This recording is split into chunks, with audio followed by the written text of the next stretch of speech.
26 जनवरी 2001 की सुबह के 5 बजे हजारों की तादाद में लोग मुंबई की सड़कों पर उतर गए थे। पुलिस की लाख कोशिशों के बाद भी ये लोग पुलिस बैरिकेड हटा के दीवार फांद कर एक स्पेशल बिल्डिंग में घुसना चाह रहे थे और वो बिल्डिंग इंडिया की फेवरेट शॉपिंग डेस्टिनेशन बिग बाजार था।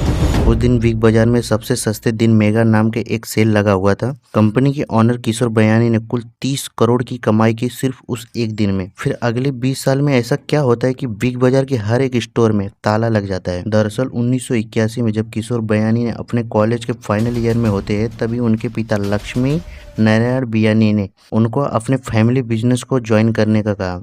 लेकिन किशोर बियानी फैमिली बिजनेस में आने से मना कर देते हैं और कुछ बड़ा करने का प्लान कर रहे होते हैं।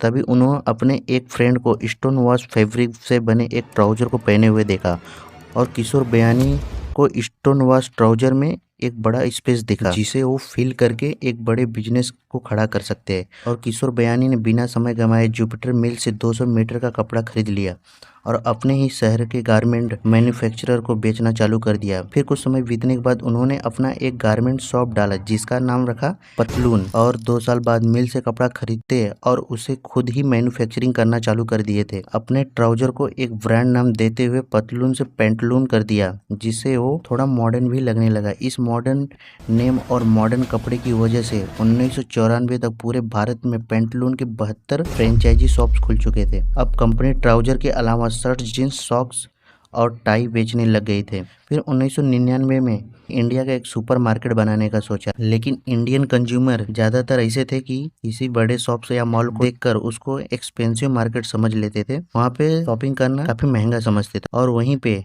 लोकल मार्केट में लोग सस्ता और कंफर्ट महसूस कर रहे थे। और क्योंकि कस्टमर और दुकानदार में कुछ ज़्यादा डिफरेंस नहीं लगता था, ये सबको ध्यान में रखते हुए किशोर बयानी ने अपने स्टोर के सारे सेल्समैन को एक कॉमन मैन जैसे लगने वाले कपड़े पहनने को बोला, जिससे थोड़े समय में ही बिग बाजार लोगों के बीच काफ़ी पॉपुलर हो जाता है। 2001 आते थे बिग बाजार के 3 और नए स्टोर खुल जाते हैं। ये स्टोर कोलकाता, बेंगलोर और हैदराबाद में थे। 2005 तक लगातार ग्रोथ करते हुए बिग बाजार के 100 से ज़्यादा स्टोर खुल जाते हैं। अब किशोर बयानी ने अपने कंपनी का एक पेरेंट कंपनी बनाने का काम किया जिसका नाम रखा फ्यूचर ग्रुप। अब किशोर बयानी हर एक इंडस्ट्री में घुसना चालू कर दिए, जैसे jewellery, furniture, home upgrade, financial, books, insurance जैसे कई बिजनेस लॉन्च कर दिए। और ये सब करने के लिए इन्होंने बैंक से काफ़ी बड़ा कर्ज लिया।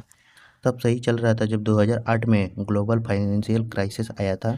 तभी लोगों के पास कम इनकम होने के कारण कंज्यूमर स्पेंडिंग कम हो गई, जिससे कंपनी को काफ़ी लॉस हुआ और 2012 तक कंपनी के ऊपर 12,000 करोड़ का कर्ज हो जाता है। इस कर्ज को चुकाने के लिए किशोर बयानी को अपने से पुरानी कंपनी पेंटालून और फ्यूचर कैपिटल जैसी कई कंपनियों को बेचना पड़ता है। फिर 2015 में अमेजन और फ्लिपकार्ट भारत के मार्केट में एंटर कर चुके थे, जिससे काफ़ी कंज्यूमर ऑनलाइन प्लेटफॉर्म से शॉपिंग करने लग जाते हैं। जिसे देख किशोर बयानी ने बिग बाजार डायरेक्ट ऑनलाइन ऐप लॉन्च कर दिया, लेकिन इससे कुछ बिग बाजार की ग्रोथ में कुछ फर्क नहीं आया और इस ऑनलाइन ऐप में काफ़ी सारे टेक्निकल ग्लिच थे जो खराब एक कंज्यूमर एक्सपीरियंस से फ्लॉप हो जाता है। बिग बाजार के लगातार सेल गिर रहे थे, लेकिन इस पेरेंट्स कंपनी फ्यूचर ग्रुप ने कर्ज लेना बंद नहीं किया था। जिससे होता ये है कि कोरोना काल में सब बंद होने के कारण बिग बाजार को आखिरी बड़ा झटका लगता है, जिसमें बैंक के समय से पैसे नहीं चुका पाने के कारण बिग बाजार के स्टोर बेचने पड़े और इसके कई सारे स्टोर रिलायंस कंपनी ने एक्वायर कर लिया।